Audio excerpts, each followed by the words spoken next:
Jai Baba.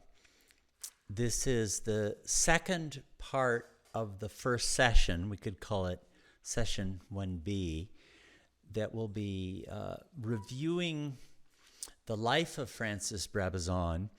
And then in the last section, I'll be circling back and talking about the particular part, 1955 to 1959, in which he was actually writing Stay with God. By the way, there are many excellent videos on Francis's life. There are other people who will know about this much better than I do. So this is for the purposes of this group. Particularly Michael LePage has done a number of videos relating to aspects and periods in Francis's life, and other people who knew Francis have related some of their stories. And there are two books on Francis's life that you can turn to for more information. One of them is by Ross Keating. It's entitled Francis Brabazon, Poet of the Silent Word, a Modern Hafez. It's a full biography with a very literary focus, focusing very much on Francis's literary productions over this time. And there's a very short book, maybe 70 pages or so, entitled The Water Carrier, a Mosaic of the Poet Francis Brabazon by Robert Rouse. And the making of this is specifically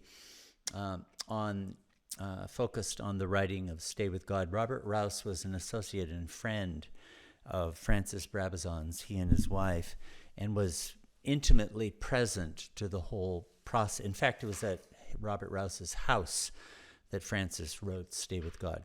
So these could give you a lot more information. On this slide here, I'm showing the front cover. You see the cover of one of Francis's poems, The Wind of the Word. And this is a autobiographical poem, Francis telling the story of his life in impressionistic poetic terms. I'll scroll through some of the pages here. Patricia Saunders, who knew Francis well, did the illustrations. And it's short, very readable, and quite beautiful. And it covers from his early life up until the time which he met Baba.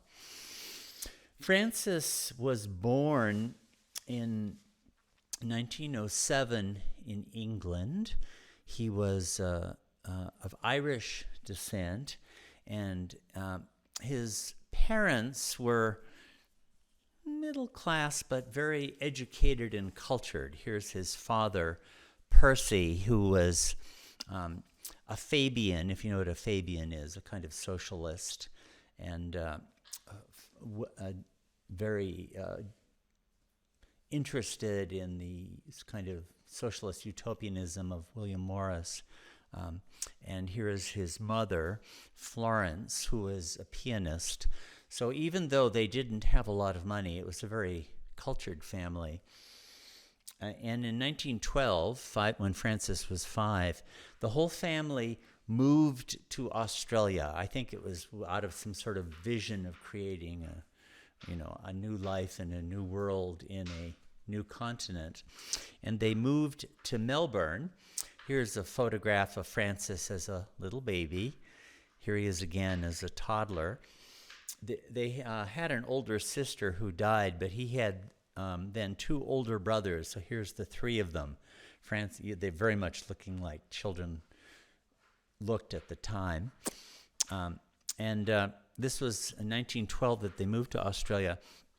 And just to show, for some of you who may not be acquainted with Australia, I don't know how well you can see this, but here's Melbourne. This is the sort of southeastern corner of Australia. And up here is Sydney. They're about 900 kilometers apart from each other. Canberra in the middle is the capital of Australia. Sydney is about 2/3 of the way down the east coast of Australia. Remember, Australia is huge, huge country. So when a few years later, Francis's father wanted to go into farming, and so in 1917 they bought property in, if you can see on the map here, the slide here, Albury.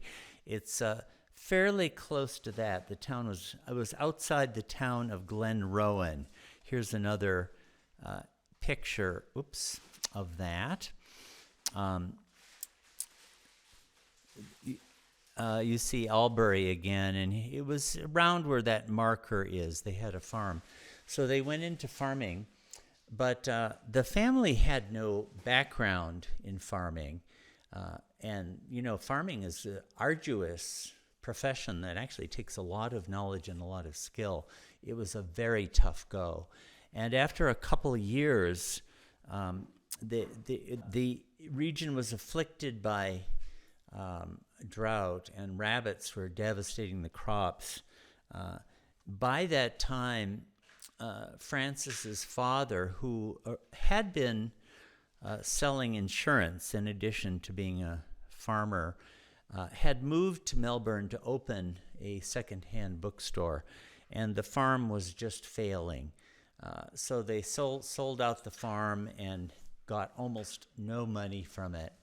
And Francis himself moved to Melbourne. Francis only got a formal education up to about the age of 14. So he was a classic, the term is an autodidact. That is, he learned by himself. Through his own self-study, he got very little formal education. Here's a picture of him after this. When he moved to Melbourne, he moved there actually in 1928, and as many of you acquainted with the history of the 20th century will know, 1929, the whole West was devastated by the Depression, and that afflicted Australia too. So he couldn't have moved there at a worse time. To get into a trade was really almost impossible. To get a job was very hard. So Francis really lived under harsh, impoverished conditions. Melbourne at that time was very much the artistic capital of Australia, and I think it pretty well remains so. And Francis very quickly developed strong interests in the arts. His father, of course, had a secondhand bookstore. I should mention that very soon after moving there, he got a job way out in the northwestern part of Victoria. That's maybe 300-400 kilometers from Melbourne. I've been actually myself very close to there. It's very barren, desolate area, and it made a very strong impression on Francis. If you read that poem of his, The Wind of the Word, it begins with that, about the feeling of the wind. Actually, the whole western part of Australia is the windiest place I've ever been in my whole life. So he had a very strong feeling for the landscape and the country of Australia, and that's an important part of his poetry. But when he came back, you can see he was a wrestler. I think he had a informal Australian weightlifting national record. He was very strong physically, very tough. He made a business with some kind of a massage for businessmen in the mornings and evenings. So he had sort of this scrappy lifestyle. But he became very interested in the arts. And for several years, he intensively studied piano and was thinking of trying to become a pianist. A great internationally famous pianist came to Australia playing Beethoven's sonatas. And Francis was most impressed by that. But then soon after that, he fell in with some of the artists, the young Turk artists of the time. Australia had been dominated by 19th century style Western art, but his set was very interested in the modernist. There's this modernist revolution happening with art, with Picasso and people like that. So they really precipitated a whole revolution in the arts. By the way, this is a picture of one of Francis's brothers. There's a whole story behind this. But this is a crew, this artistic crew that Francis was associated with. And a lot of these people really were and are still some of the most famous artists of the 20th century in Australia. Sidney Nolan, John Sinclair, Albert Tucker, and others. They precipitated an artistic revolution. The painting, the visual arts. And Francis was right a part of that group. He was in with the real hip modernists before they were famous, actually. And despite that, this is in the late 1930s, he was feeling dissatisfied with his own art, actually, and also with life in general. And towards the end of the 1930s, he started to develop an interest in spirituality. That religion and spirituality had never been part of his life. If you know about the modernist arts, most modernist artists were not interested in those kinds of things. And the same was true in Australia. But Francis, he read a poem by St. John of the Cross called The Dark Night of the Soul. It really is one of the most beautiful mystical poems of the entire Western world. Very, very beautiful, and he was very struck by it. He also read a book, which we'll be going into in a later session, by a man whose sobriquet was Hamza. He's a Maharashtrian. He wrote it in Marathi originally, and it's about his trip, his pilgrimage to Mount Kailash up on the Chinese border. It's part of China right now.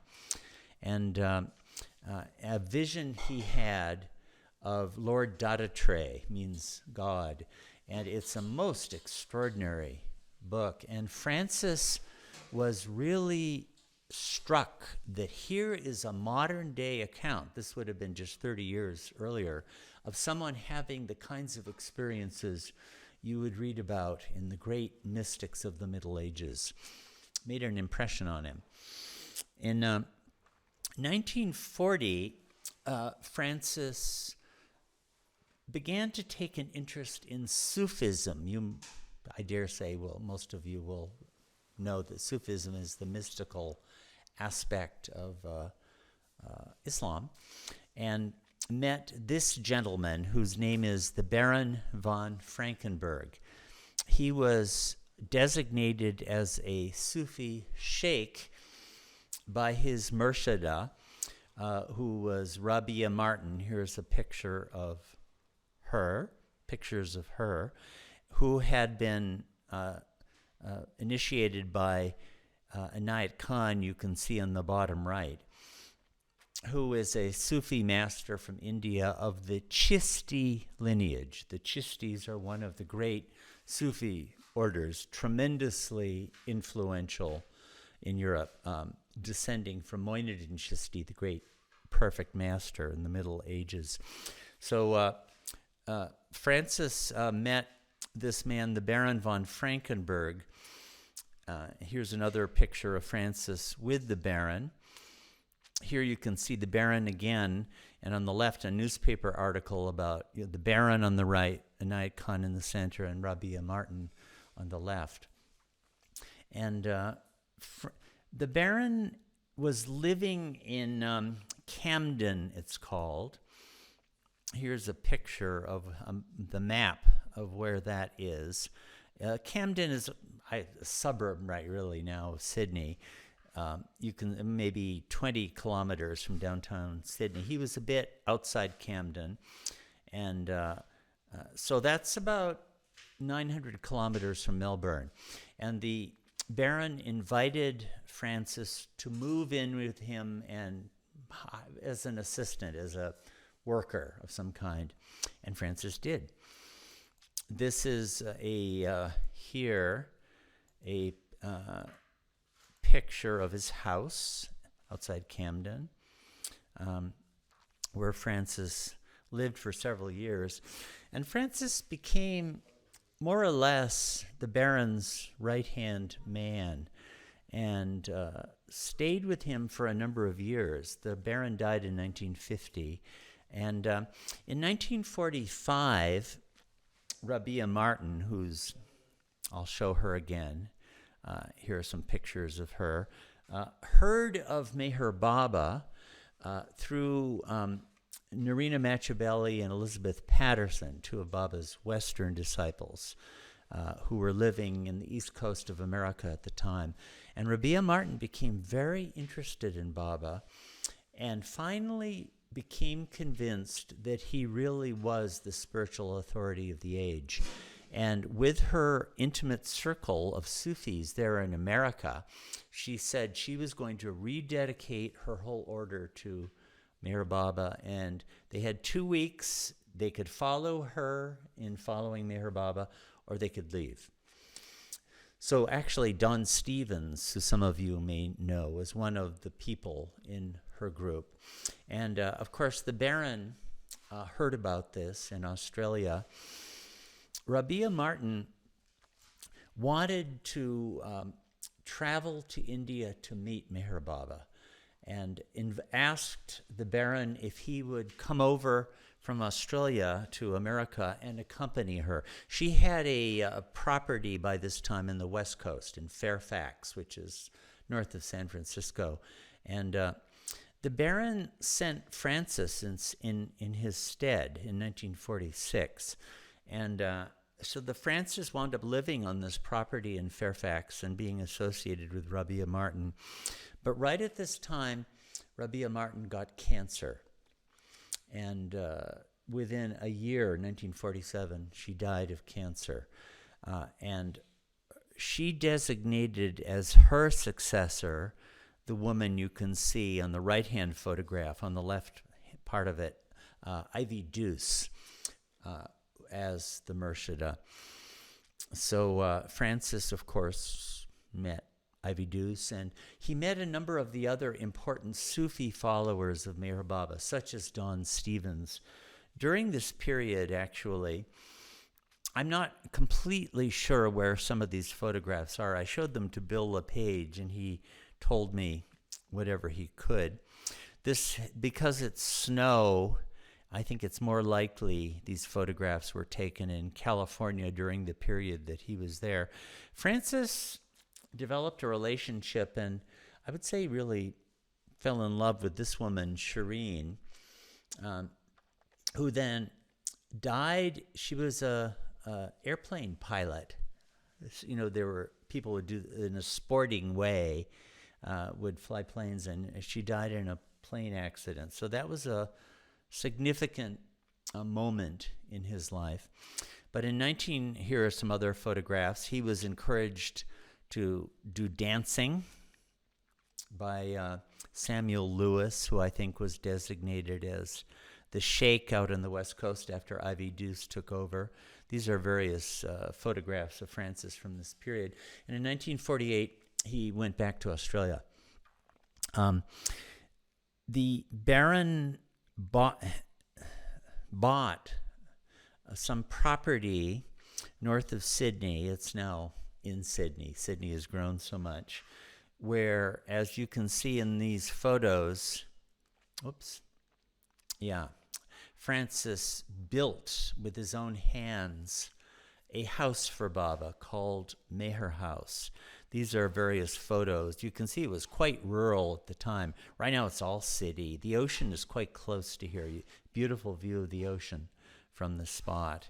Here are various photos of that phase of work going on. So Francis really learned the stonecraft of building a house, and he has a whole poem on that. Michael LePage did a beautiful film of that phase of Francis's work. And so it's really should be remembered and emphasized. Francis was a hard worker. He knew hard physical work. He wasn't one of these temperamental sissy artists at all, not at all. He was very hard-nosed and really was a believer in hard physical work. Here are other images of that phase of the work, building the house here.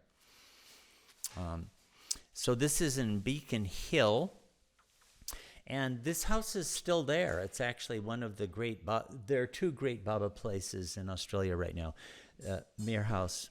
And he was also a wrestler? I think he was a wrestler, a weightlifter. I mean, he was physically very tough. Of course, that was earlier. By this time, he was a bit older, but he was always physically tough.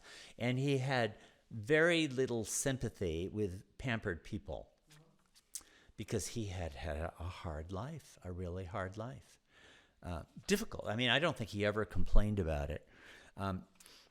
The Baron who had bought this property died in 1950, and as the Baron wrote letters back and forth to Baba and was very drawn to Baba, and at one point said he was dedicating himself to Baba, but he had a great allegiance still to Inayat Khan, and there was a big conflict for him.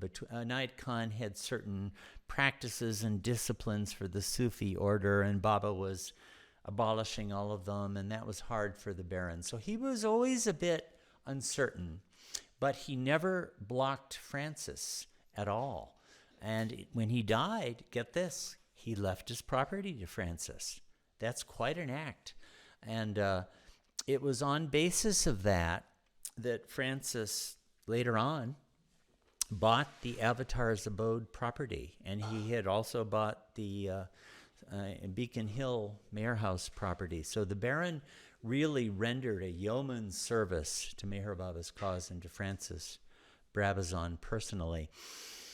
In 1950, when the Baron died, Baba was on the New Life and incommunicado. But in 1952, the New Life ended, and news reached the West that Baba was planning a visit to England and America in that year. So Francis traveled by boat from Australia to New York so that he could meet Baba when he came. He went all the way to the United States. So he spent several months. He got some kind of a job there at a building Fred Winterfeld, another disciple of Baba's, was the manager of. And he met Ivy Deuce. And he also fell in love with this woman, Sparky, is what she was called, Sparky Lucas. She was a Sufi. At that time, Ivy Deuce was the Murshida of Sufism, which soon became Sufism reoriented. Baba founded that in November of 1952. So Francis was met her, well, of course he had met her before, but was associated with all of the Sufis, and with them traveled down to meet Baba in Myrtle Beach.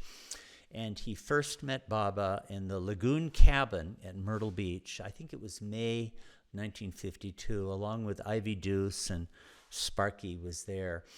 And Baba immediately sent him back to Australia. I think he had to leave like the next day if he was going to meet Baba's deadline. And Baba also said that Ivy Deuce would be the Murshida in America, and Francis would be the Murshid in Australia. So he was no longer a murid under Ivy Deuce. Once he got to Australia, I won't go into this because I'm not personally intimate enough with the details, but Francis seems to have dropped Sufism. I think he's felt, having found Baba, that was the purpose. But a lot of the Australian people who came into Baba's fold at that time had been Sufis, like Bill LePage would be one, and many others. There was a kind of a split. A lot of people, after the Baron died, wouldn't follow Francis, and when Francis became dedicated to Meher Baba, they wouldn't go into that either. But there was a solid core group that became Baba's devotees. over the next, Baba didn't visit Australia until 1956, but nonetheless, Francis got invited by Baba to several significant episodes in Baba's life. Here's Baba in 1952 outside the Blue Bus. But in 1954, Baba declared his Avatarhood in that year. And one of the important events from that time was a tour of Hamirpur and then Andhra. So Baba had a fairly large entourage, 40 people accompanying him on the Andhra tour. And he invited Francis to come. So Francis did. I mean, it was mostly his Indians, but he had this one Westerner. So it was already becoming clear that Francis was going to have an important role in Baba's work. So this photograph, as you can see, Francis is up there in the left, looking very much like an Australian cowboy.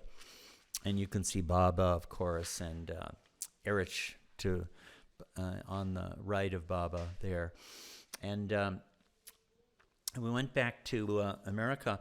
And then later, a few months later, in September, Baba invited 20 Western men to come to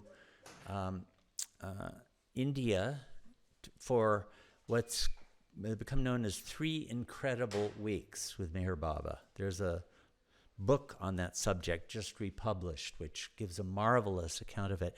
And this photograph here is from that period, and you can see Francis.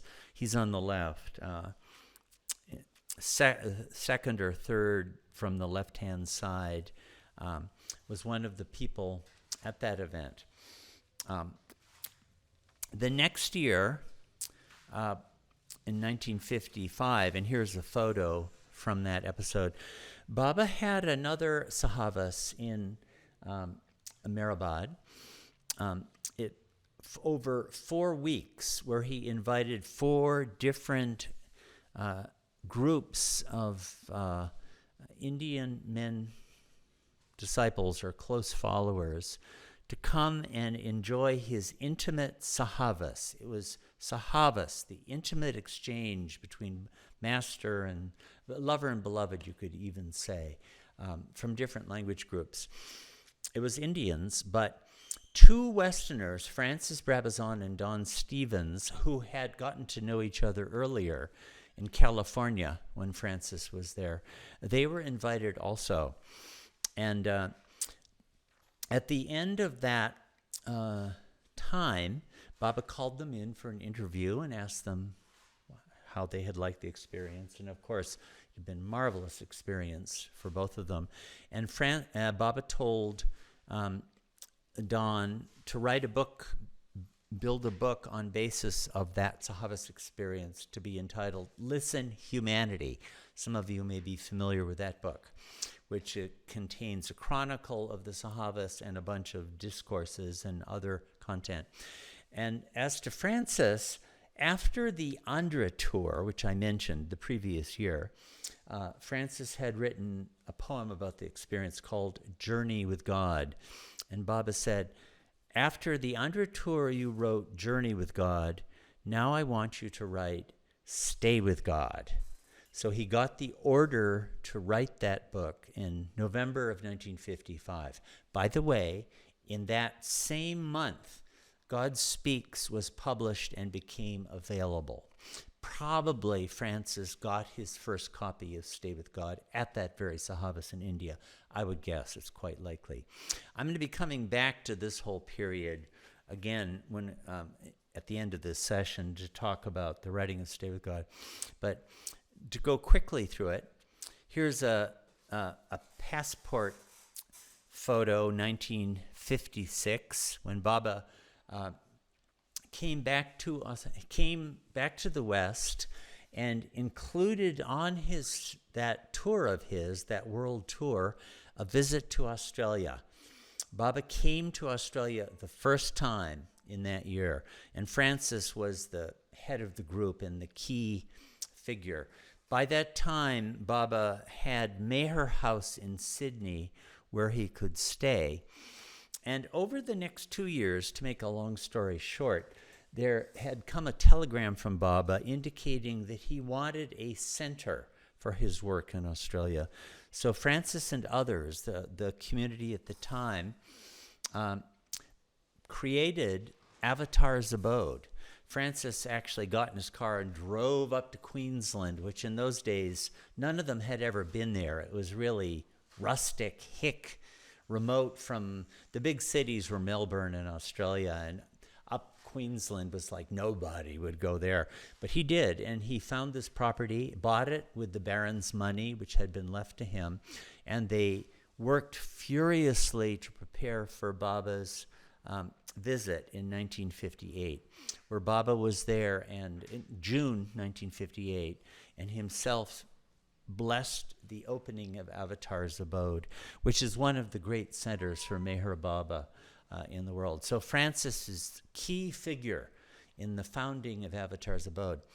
When Baba was there, Baba seems to have given Francis the indication that he would be asking Francis to come to India for a long stay.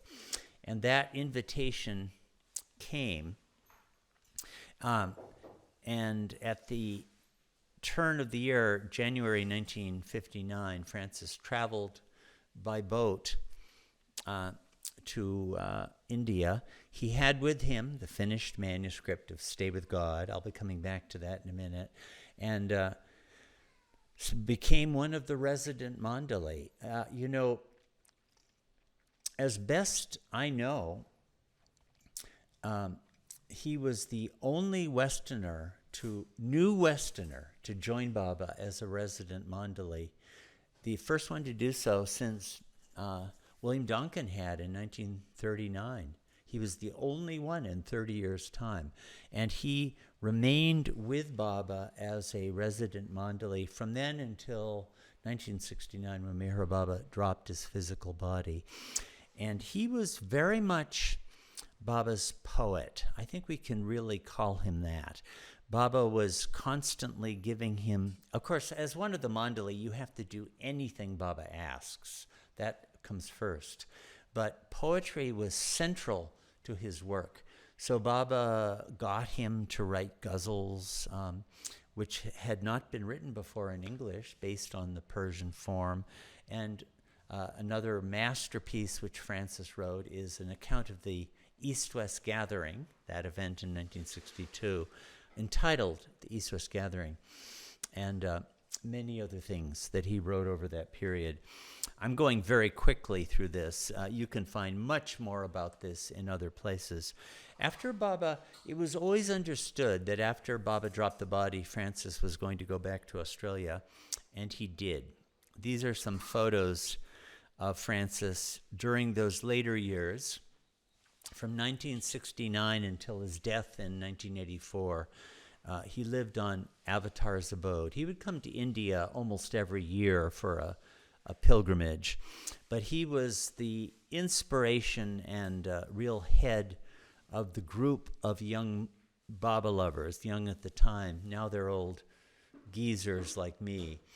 So a lot of the people you would meet, the long old-timers, at Avatar's Abode and elsewhere in Australia, were part of that group that Francis helped to cultivate and worked very, very closely with him. He was loved and revered to the highest degree by that group. The last year or so, he had dementia, I think, and passed away in 1984. Here are some other photos. He really looks like some sort of a Irish leprechaun, except that he would have to grow a beard to be a proper leprechaun. Here he is again. And here is a short list of some of his publications. You can see there on the left-hand side, Stay with God, The East-West Gathering. In Dust I Sing is a collection of his ghazals. The very last item, The Beloved is All in All is another collection of ghazals. And he also, at Baba's request, wrote a great many songs, hundreds of them, or a great many in any case. So he was quite a prolific fellow. So now for the last part of this, I'd like to just look more closely at the period in which Francis wrote Stay with God itself. Okay, so now I'd like to go back to talk more specifically about the writing of Stay with God. As I had mentioned, Baba gave Francis the instruction to write Stay with God at the Meherabad Sahavas in 1955, to which Francis and Don Stevens had been invited as the only two Westerners so invited. It was otherwise for Indian followers.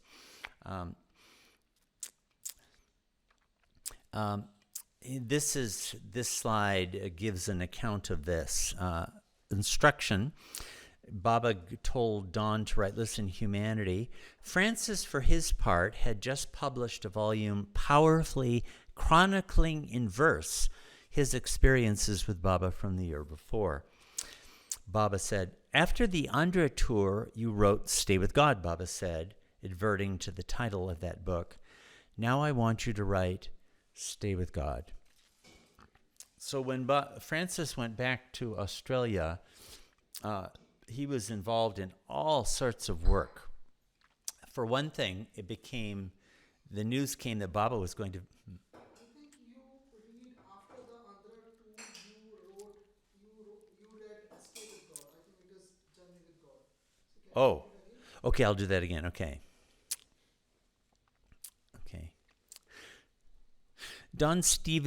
Baba had asked Don Stevens to write Listen Humanity. So to read from this slide, Francis, for his part, had just published a volume powerfully chronicling in verse his experiences with Baba from the year before.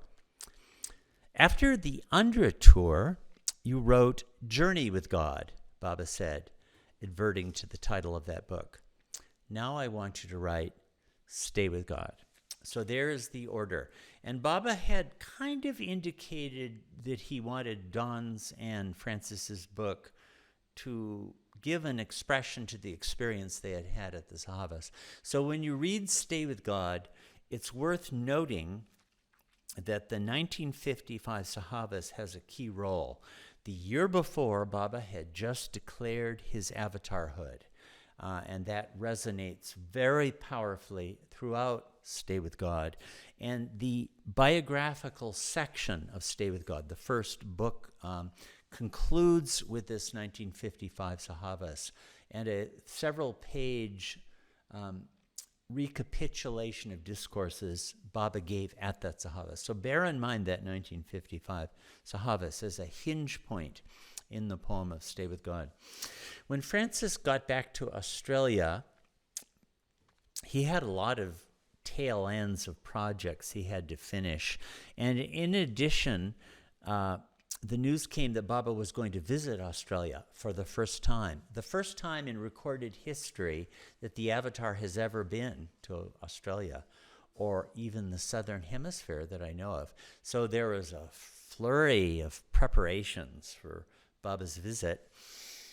And towards the end of it, in fact, I'll read from, this is a history of Stay with God that's going to appear in the new 4th edition that will be coming out soon. Baba suddenly asked, Francis, where is my book? That is, the book I told you to write. Though many excuses leaped into Francis's mind, better judgment prevailed, and he simply replied, I'm sorry, Baba. I will start immediately after you have left. As Robert Rouse relates it, Baba gazed over our heads for a second or two as though looking into the future and then said, that will be satisfactory. So over the next 2 years, that was Francis's main work, devoted to the writing of Stay with God. At first, it looked like he was going to write a prose account of the Sahavas, but that changed, and he wound up writing the epic poem that we have today. So when Baba came back 2 years later, Francis was pretty well done with it, and towards the end of 1958, Francis sent a copy of the manuscript to Baba, and when he traveled to India in January 1959 to become one of the resident Mandali, he had a copy with him. And I want to read some of the things that Baba did say about it, because you really should know this. Baba would often compliment and praise people just to make them feel good. Clearly, what he said about Stay with God goes way beyond that. So here we have a letter that Francis wrote from India back to Australia about what the experience had been of reading this to Baba. He read it as soon as he got there. So this is from Francis's letter. The miracle which I had hoped for and yet dared not hope for when I was writing Stay with God apparently occurred. It is apparently a proper job. Baba said it is second only to God Speaks, and even gives God Speaks life, that it is unique, inasmuch as never before during any of his incarnations has such a book been written. And he says, this is Baba now, if this is what I, God, feel, what must posterity think, and how it will be moved when it reads it? And he has said, I'm not just humoring you, Francis, it is a fact. And this is Francis again. Although I cannot believe all this, I cannot disbelieve it. And the morning reading sessions bear out that he means it. They are almost like the Qawwali sessions I have described to you, which took place in Meherabad in 1955. Baba has passages repeated again and again while gesturing approval and elucidation to the Mandali audience. By the way, this went on happening throughout the 1960s. Baba would have passages read, and Baba would keep asking people if they had read Stay with God. Reading on again to this history of the writing of the book. Although the women Mandali did not participate in these divine wine of poetry drinking bouts with the men in Mandali Hall, apparently some of the exuberant mood from these sessions carried over. When Baba returned each day for his time on the women's side, Meherabad, as Baba's own Mera related in a letter to an American correspondent. So this is Mera writing this. Baba says this book is a masterpiece, she wrote. It is so beautifully written. To quote Baba, she went on, he who will read this book will have read everything. Indeed, we have never before seen Baba so enthusiastic. Baba's response was further dilated upon by his sister Mani in a family letter that she sent out to Baba's Western followers at that time. Baba, and this is from Mani's family letter, said that the unique fact of this epic of the living avatar having been written during his lifetime and being heard by him in physical form will have great bearing and significance for posterity. Among the things he said in praise of it was, my love will touch the heart of all who read it as no book has ever done.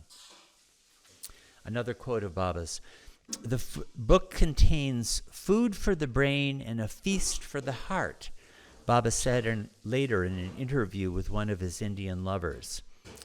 The powerful integration of concentrated, sublime thinking and intense feeling seems to have been a characteristic of the poem that Baba especially liked, as Baba himself conveyed in another of his letters to his friends in Australia. Quote, I think the highest praise that Baba gave Stay with God was, it will appeal both to the highest intellects and to those with simple hearts. And I myself just want to really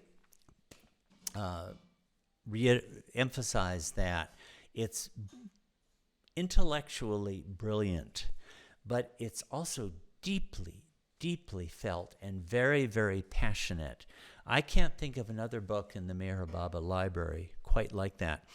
And I won't read this following paragraph, but what it talks about is how Baba really was hands-on in involvement during the course of the reading of the poems. Baba would say, change this, change that, add this, add that. Like here's an example. Francis had talked about sky dream, and Baba changed it to sky's dream. Well, now we're in a position to understand that because we're about to publish this book, Creation and Its Causes, where Baba talks about the skies.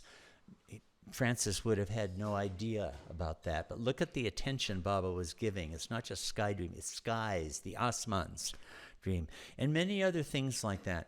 Baba had Francis write an introduction called Foundations, and encouraged Francis to write notes at the back because it's so full of allusions. By the way, the new edition, in addition to Francis's notes, is going to have a glossary, a very extensive glossary, which will also be available to you all on Facebook and YouTube if you want to download it. It's very useful because Stay With God is full of allusions all over the place. So the book got published in 1959 and later in the year, and Baba said he wanted, here are some of his comments. On October 8th, Francis was able to present to Baba the first printed copy, which he received with ostensible delight. Stay With God has come to stay, and my love to all those who helped make it the perfect book that it is. And as Mani wrote in a family letter, she said, we know that Baba wants this book spread not only among Baba lovers, he wishes each family to own at least one copy, but as widely as possible among the general public. Indeed, Baba had already indicated that Stay With God would be read for 1,000 years and that volumes of commentary would be written about it. So that process has already begun, and this series of sessions is going to be another contribution toward that process of studying Stay With God. So there we have a brief account of Francis's life and the story of the writing of Stay With God. And in the next session, session 2, we'll look at the front matter of Stay With God prior to the opening of the first book. There are quite a few elements in that front matter that are of significance and requiring some close examination and study. So here we are. Now the ship launches for the study of Stay With God, and I look forward to further sessions with you all. Jai Baba.